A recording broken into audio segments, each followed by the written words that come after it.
I just saw Supergirl.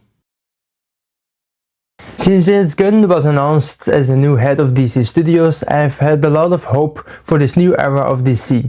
I actually started my superhero journey with the DC EU.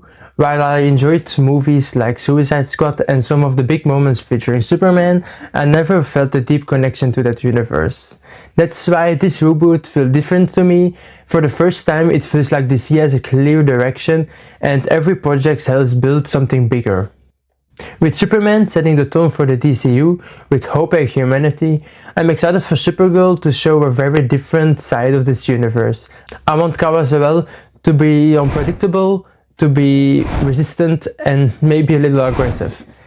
From what I have seen so far, she's gone through experiences that are very different from Clark's, and I'm curious how to see that shaped her character. I don't know much about Hood, so I'm excited and I look forward to learn more about her, and of course I want to see more of Crypto. And the character I'm definitely most excited about is Lobo. Jason Momoa has talked for years wanting to play this role, and from everything I have seen so far, he looks like a perfect fit. Another reason I'm excited for the cast is Matthias Schoenaerts, because he's playing Creme of the Yellow Hills, the film main antagonist. As a Belgian creator, it's fun to see Belgian actors appear in major Hollywood productions. What's funny is despite Matthias being one of Belgium's successful actors, I haven't actually seen many of his movies. The only film I've watched with him so far is The Drop alongside Tom Hardy, so before seeing Supergirl I might have to dive into his work. Whether that's Red Sparrow, the Old Guard sequel, or the film that helped him put him on the international map, Bullhead. I've watched a lot of movies and only recently started exploring Flemish cinema.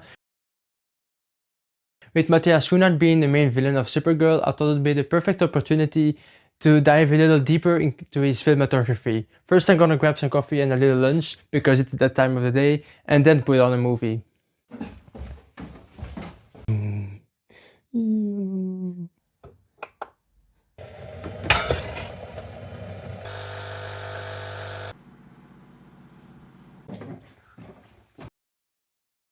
I work for the government, the state helps me take care of it.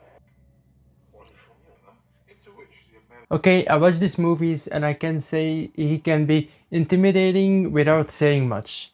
And one of the reasons I have confidence in this project is the talent behind it. Supergirl is based on Tom King's Woman of Tomorrow, a comic run that many fans consider one of the best modern Supergirl stories. Even though I own quite a few comics, I've never got around reading this myself. Lately I've been spending most of the time reading on Batman, especially now that Batman Part 2 has officially started filming.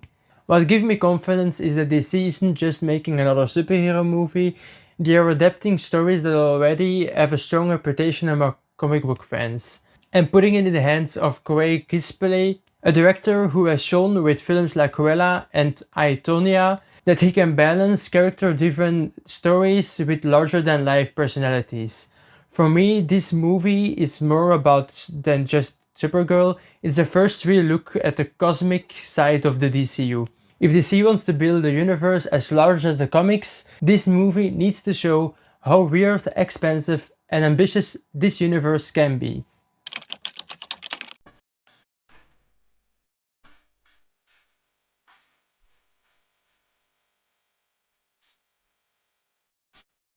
Yesterday I saw Supergirl, and I will give it a 6 out of 10. I would have wanted to like it more. The box office didn't perform the way they would, and it got a 54 Rotten Tomatoes score, which is really low. And still, I think this cast carried the movie.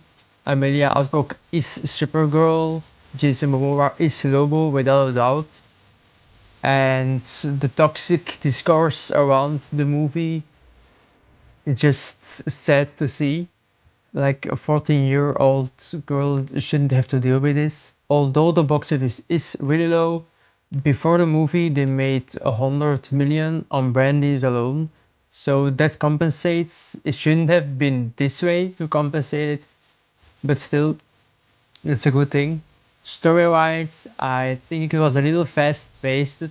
There were a lot of action scenes and I liked them, but I would like to have a little more story and depth, especially with Graham. I think his character was Broadwell and was brutal and he was a villain, but without a story or a deep story.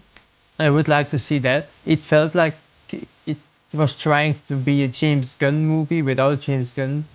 Although Grass Crispy has some great movies like Gorilla, this isn't one of them. And I don't think James Gunn had a lot of influence on this movie because he's working on Man of Tomorrow. Man of Tomorrow can't take a hit like this, and it won't. Superman is a character that gets people to buy tickets. For Supergirl, I would've wanted to like it more.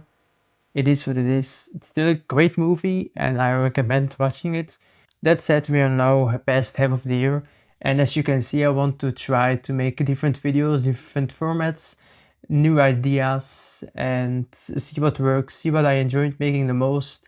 And I would love to get some feedback, some ideas, let me know anything. I hope you liked this video. Consider subscribing if you want to see more. Follow my social media, and I will see you in the next one.